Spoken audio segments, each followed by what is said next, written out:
সিলেট মুখ্য মহানগর হাকিম সাইফুজ্জামান হিরোর আদালতে কলেজ ছাত্রী খাদিজা বেগম হত্যা চেষ্টা মামলায় সাক্ষ্য গ্রহণ কার্যক্রম শেষ হয়েছে। আগামী 1 মার্চ যুক্তিতর্ক উপস্থাপনের দিন ধার্য করে আদালত। রবিবার দুপুর 12টায় সাক্ষ্য প্রদান শুরু করেন খাদিজা। আদালতে খাদিজা বলেন, গত বছরের 3 অক্টোবর আনুমানিক বিকাল 5টার সময় এমসি কলেজে পরীক্ষা দিয়ে এক বান্ধবীর সঙ্গে বেরিয়ে আসার সময় বদরুল আমার পথ রোধ করেন। তিনি আমার উপর ধারালো চাপাতি দিয়ে হামলা চালান, আমাকে কুপিয়ে ক্ষতবিক্ষত করে দেন। বদরুল আমাকে অনেকটা প্রতিবন্ধী করে দিয়েছে, আমি তার সর্বোচ্চ শাস্তি চাই। সাক্ষ্য প্রদান শেষে বদরুলের আইনজীবী সাজ্জাদুর রহমান খাদিজাকে জেরা করেন। তিনি খাদিজাকে প্রশ্ন করেন, বদরুলের সঙ্গে আপনার পরিচয় কিভাবে হয়েছিল?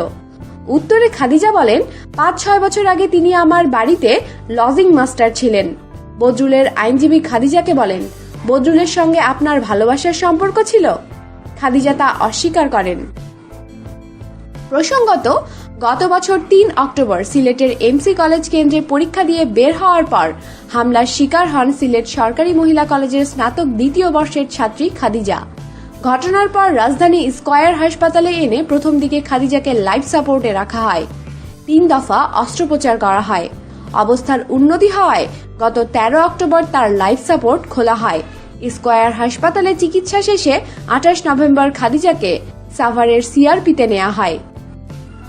আমাদের সাথেই থাকুন আর সাবস্ক্রাইব করুন।